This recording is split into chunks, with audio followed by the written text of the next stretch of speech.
Bonjour à tous, dans l'actu crypto du jour, on va parler de XRP qui a dépassé Tether et Solana en termes de market cap et il vient maintenant se placer à la troisième place en termes de capitalisation. On parlera également du Bitcoin, mais également donc d'Elon Musk, de l'actu sur l'IA, de deux cryptos sur lesquels j'ai déjà pris des profits et je vous présenterai également une pépite à surveiller de près. Alors pensez à bien rester jusqu'au bout de la vidéo. Alors déjà, faisons un petit récap sur le mois de novembre. Comme vous l'avez suivi, la capitalisation donc des altcoins en dehors de Bitcoin et Ether a littéralement bondi à la hausse avec 80% de capitalisation en plus. En fait, tout simplement, on est passé de 580 milliards à plus de 1 trillion en un mois seulement. Autant vous dire qu'à l'heure actuelle, il est difficile de dire qu'on n'est pas en plein milieu de l'alt season. Si on revient un peu en arrière en 2021, on était à peu près ici à la même période, c'est-à-dire autour des 120 milliards de capitalisation sur les alts, et seulement 6 mois plus tard, on avait quasiment fait 1 fois 10. Et le plus important à comprendre, c'est qu'on a eu quasiment aucune correction avant d'atteindre les 1000 milliards de capitalisation. Et ce que ça veut dire, c'est que si le cycle actuel se passe de la même façon, il y a de très fortes chances qu'on ne revoie plus les prix d'entrée qu'on peut voir à l'heure actuelle. Il est plutôt simple de comprendre que même quand on a eu la grosse correction avant d'aller chercher un autre top en 2021,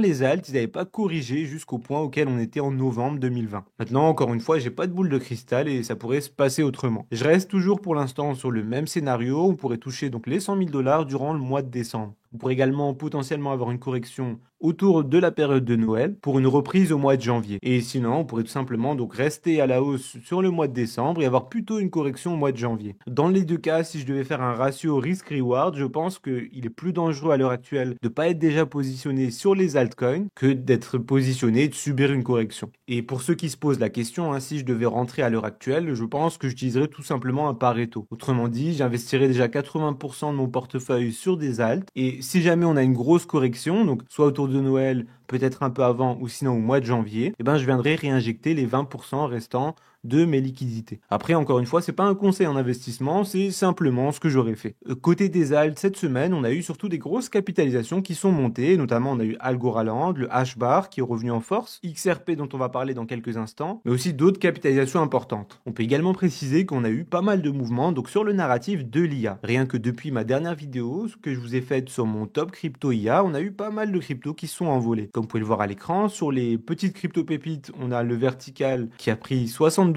depuis ma vidéo, le Pinlink qui a pris 44%, et sur les plus grosses capitalisations autour de l'IA, on a eu jusqu'à 32% pour le IOS. En fait, les altcoins sont fortement montés durant le week-end, et historiquement, c'est ce qu'on a tendance à voir après le week-end de Thanksgiving. Et depuis, on a eu donc un petit retracement, qui suit notamment donc le Bitcoin qui a également retracé. Et parmi les cryptos qui ont un peu corrigé, on a notamment le Akash et le Render. On en parlera un peu plus tard, mais j'ai également racheté un peu de Akash après avoir vendu 2 cryptos. Mais bon, parlons maintenant de XRP qui s'envole littéralement, qui a dépassé donc les 2 dollars et qui a même atteint les 2,40 $ dans la foulée. Il y a un peu plus d'une semaine, je vous en avais parlé, j'avais donc une cible de vente à 1,90 et la seconde à 2,40. Donc à l'heure actuelle, j'ai vendu 85% de mes XRP. Et pourquoi est-ce que j'ai fait ça? Tout simplement parce que je pense qu'il y a de meilleures opportunités sur des narratifs et sur des capitalisations qui sont beaucoup plus petites. Sur le XRP, j'ai été positionné relativement bas avec un prix moyen d'achat autour des 40 centimes. Et donc, j'ai déjà fait un x4, x5. En tout cas, ce qu'il faut que vous preniez en compte, c'est que je vous dis pas que XRP va pas continuer de monter, mais simplement qu'il est monté avant les autres, que j'ai déjà fait un profit et que pour moi, il est plus intéressant justement de réallouer ces profits sur d'autres cryptos qui n'ont pas encore connu de grosses hausses durant cette alt season. Et si j'arrivais maintenant, concrètement, je me positionnerai pas sur le XRP. Je vous invite d'ailleurs à faire très attention, il y en a qui le savent peut-être pas, mais tout le concept en fait de communauté autour d'une crypto, notamment la XRP Army, a été la grosse communauté, la première grosse communauté. Ce que j'entends par là, c'est qu'il y a énormément de personnes qui sont obsédées par ce projet, et c'est pas mon cas. Je vous avais fait une grosse vidéo il y a 2 ans maintenant sur le sujet, et à l'heure actuelle, ma thèse d'investissement, elle a évolué, j'ai pris des profits, et je passe à la suite. Comprenez quand même que le plus important, c'est de faire des profits, et vous n'êtes pas là pour devenir obsédé par un projet, quel qu'il soit. Maintenant, côté Bitcoin, il y a un point important à noter, c'est qu'on a eu le plus gros mois de l'histoire du Bitcoin avec une montée de plus de 26 000 dollars. Côté Google Trends, il y a quelques jours, on avait vu ensemble que les tendances de recherche avaient explosé sur le mot-clé Bitcoin. Mais depuis la dernière semaine, ils ont également rechuté. Autrement dit, on a eu un gros regain d'intérêt donc pour le Bitcoin, notamment après la hausse qu'il a connue depuis le mois de novembre. Mais depuis, la tendance, elle s'est un peu essoufflée. Donc on a les retails qui commencent à revenir. Mais encore une fois, sur ma thèse d'investissement, je continue de penser que une fois qu'on aura atteint les 100 000, c'est à ce moment précis qu'on aura une grosse exposition médiatique et qu'on verra un retour massif des retails sur le marché. Autrement dit, si vous regardez cette vidéo, et ben même si vous n'êtes pas les plus en avance, vous êtes en avance sur la masse des particuliers qui risquent d'investir. L'autre point important à comprendre pour le mois de novembre, c'est tout simplement donc les arrivées massives de liquidités qui viennent des ETF Bitcoin. Donc celui de BlackRock, mais également celui de Grayscale et des autres fonds qui proposent donc des ETF. Comprenez quand même que durant le bull run, on n'avait pas autant d'argent qui venait des institutionnels. Et cette fois-ci, si les retail reviennent comme je le pense, on aura d'une part donc des entreprises, des institutionnels, des fonds de pension qui vont apporter massivement des liquidités, et on aura également l'argent des retail, ce qui pourrait clairement nous aider à atteindre des nouveaux sommets. Du côté de l'IA, les bonnes nouvelles s'enchaînent, et la plus grosse, c'est notamment autour de Elon Musk. Pour ceux qui n'ont pas suivi, pour lancer sa propre IA, donc Grok, qu'on va voir ensemble,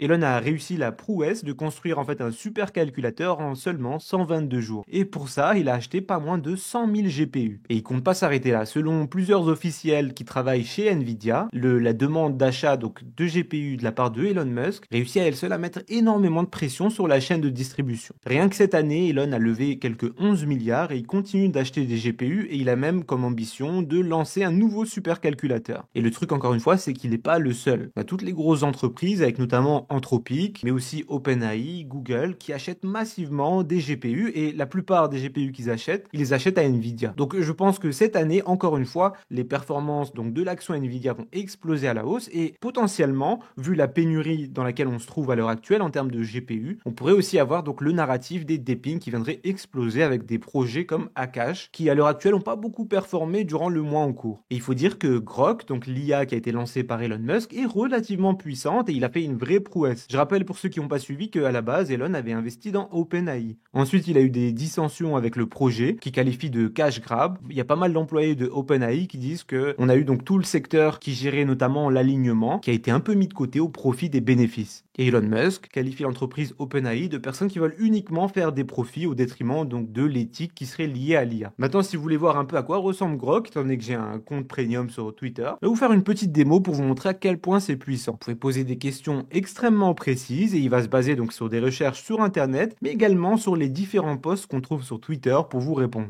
Par exemple, si on lui pose une question importante pour tout le monde, comme est-ce que CryptoFury est le meilleur investisseur crypto, et très rapidement il effectue une recherche et il en conclut que CryptoFury pourrait bien être le meilleur pour certains, mais que dans ce domaine, le meilleur c'est celui qui vous permet de bien dormir la nuit. Et plus sérieusement, si jamais on enlève le mode fun et qu'on pose une vraie question à Grok concernant une crypto, il permet d'aller rapidement dans ses recherches. Alors faire attention parce que les réponses sont pas toujours les plus pertinentes. Parfois, il voit pas par exemple la mise à jour de certains projets, mais si on lui demande par exemple de nous faire une analyse approfondie d'un projet ou de nous l'expliquer, en quelques secondes, il va vous donner une réponse qui est très pertinente. Moi, j'utilise pas mal d'IA, notamment ChatGPT, également celle d'Anthropic avec Claude, et je trouve sincèrement qu'au niveau de la crypto, Grok est le plus pertinent. Je vous donne un exemple concret. Si on lui demande par exemple de nous donner ou d'analyser profondément le projet Virtuals, regardez par vous-même la réponse. En quelques secondes, et basé donc sur des pages internet mais également sur des posts, il va vous faire une analyse fondamentale sommaire pour avoir déjà un premier avis sur le projet. Bien sûr, je vous dis pas de poser une question et d'investir sur une crypto, mais simplement dans la phase volatile dans laquelle on se trouve où tout va trop vite, ça peut permettre de faire déjà donc un premier jet, comprendre un projet avant d'aller pousser vos recherches. Vous voyez là par exemple qu'il nous a fait plusieurs catégories, donc il nous parle du concept et de l'objectif du projet, de l'innovation et de la technologie, mais également donc des partenariats, de l'équipe, du tokenomics, de la concurrence, des risques, et il vous donne aussi une conclusion. D'ailleurs, si ça vous intéresse, dites-le moi dans les commentaires et je vous ferai une vidéo avec toutes les méthodes et automatisations que j'ai mis en place pour aller beaucoup plus vite dans mes recherches sur la crypto. Et je vous montrerai aussi comment j'ai fait pour repérer pas mal de crypto pépites avant tout le monde. Pour la prochaine actu importante à aborder, c'est tout simplement concernant donc les USDC. Pour ceux qui n'ont pas suivi, on a la loi MiCA qui va passer et qui oblige en fait les plateformes à tout simplement interdire les rendements qu'on peut avoir sur les stablecoins. Donc si à l'heure actuelle vous avez des rendements passifs avec du stacking, du yield farming sur des plateformes centralisées, vous allez bientôt plus pouvoir tout simplement stacker contre des rendements vos USDC mais également les autres stablecoins. Et on a d'ailleurs CryptoPixu que je salue par ailleurs qui fait un tweet pour ironiser en disant je me sens protégé. Tout simplement parce que donc la nouvelle réglementation européenne MiCA explique le fait d'interdire les rendements sur des stablecoins par le fait de protéger les utilisateurs. Maintenant, il faut quand même noter qu'on pourra toujours aller chercher des rendements en stablecoin sur la DeFi, donc sur la finance décentralisée. Et la prochaine grosse actu qui est passée un peu sous les radars, c'est Michael Saylor qui a pitché en fait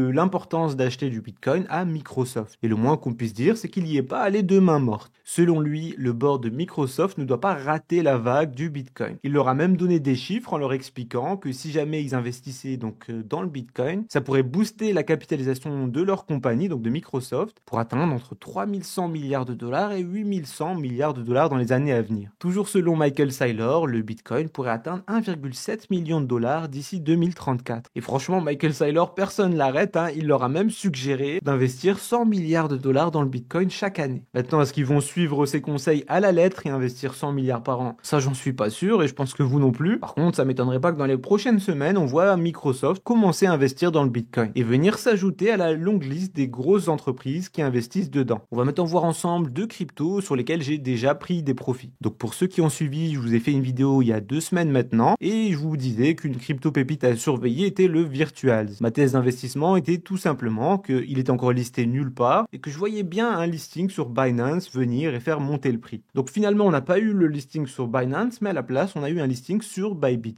Donc ma vidéo, je l'avais publiée le 18 novembre et à ce moment-là, Virtuals était autour des 0,46 qu'on se trouvait à peu près ici. Et durant la semaine, on a atteint un pic, on a atteint même les 1,80$. J'ai donc vendu la moitié de ma position en x5, ce qui fait que j'ai récupéré toute ma mise de départ et j'ai déjà fait x2,5 de profit. Ensuite, ce que j'ai fait, c'est que j'ai réparti ces profits sur deux cryptos sur lesquels j'ai de fortes convictions. Maintenant, concernant mes prochaines prises de profit, je vendrai une partie de ma position, 30%, si jamais on atteint les 2,90$. Et donc à ce moment-là, je vendrai sur un x10. Concernant le cours en lui-même, je pense que Virtuals peut continuer de performer. Quoi ça? Tout simplement parce que c'est le plus gros projet d'agent IA qui a déjà une utilité, vu qu'il y a des personnes qui viennent, qui lancent des agents IA avec une capitalisation. On avait déjà parlé encore une fois la dernière fois, mais il y a énormément de cryptos qui ont été lancés sur l'écosystème de Virtuals, notamment le Luna pour le plus connu. Il y en a des nouvelles qui se lancent, ils ont tous leur tokenomics. Et en fait, le truc, c'est que à chaque fois qu'il y a une de ces cryptos qui attire un peu l'attention et qui vient drainer des liquidités, ça vient également mettre les projecteurs sur le Virtuals. L'autre point intéressant, c'est qu'on pourrait encore avoir un nouveau listing, notamment sur Binance. Et je pense sincèrement que durant les prochaines semaines, on pourra avoir ce listing-là. Et si jamais on a le listing sur Binance,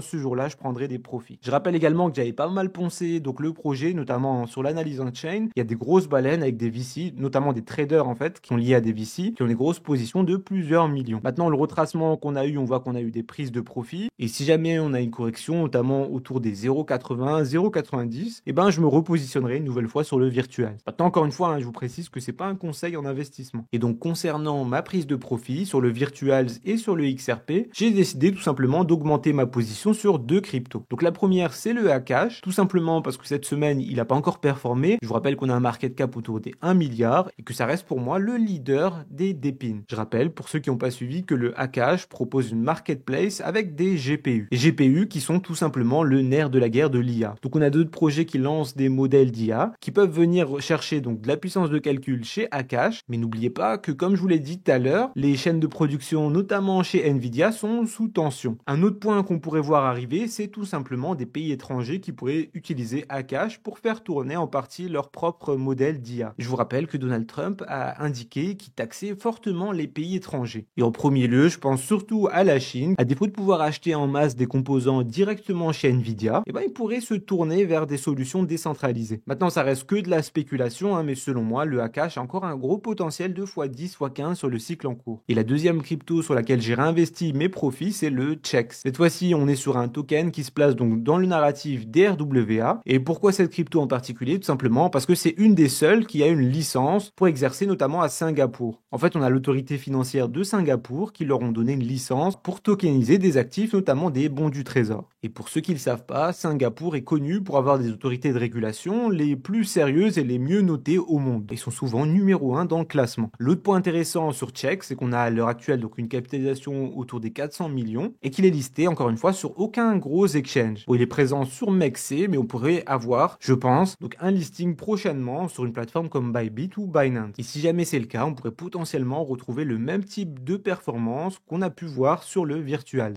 Maintenant, encore une fois, c'est pas un conseil en investissement, simplement ma thèse personnelle et à vous de faire vos propres recherches. Mais si je devais miser sur une seule crypto dans le narratif DRWA, ça serait le Chex. Je rappelle qu'à l'heure actuelle, les gros leaders sont notamment le Mantle et également donc le Hondo. Le Hondo, je suis un peu moins fan du projet, notamment à cause de son inflation et des libérations de tokens. Après, si vous me demandez mon avis, je pense que le Hondo va bien performer durant ce cycle. Et honnêtement, je vois bien le Chex venir venir le détrôner sur sa première place du RWA, ou du moins se placer en deuxième place derrière le Mantle. Et pour les fans de micro-capitalisation dans les RWA, un des projets qui m'intéresse pas mal, c'est le Parcel. En fait, j'avais farmé le airdrop dessus, donc j'avais reçu des tokens, mais je réfléchis à l'heure actuelle à acheter plus de Parcel. Tout simplement un projet de tokenisation des cours du marché de l'immobilier américain. Et ils ont réussi à drainer donc pas mal de TVL. Faut faire gaffe parce qu'il y a encore des airdrops à venir, donc il y a d'autres tokens qui vont être libérés. Mais selon moi, ça pourrait être le grand leader du RWA, notamment sur l'écosystème Solana. Et pour faire le point sur mon top crypto IA et Depin, j'ai créé donc un suivi de portefeuille sur CoinGecko, sur lequel j'ai ajouté toutes les cryptos du top. Et j'ai également indiqué le cours auquel elles étaient au moment où j'ai publié la vidéo. Comme vous pouvez le voir,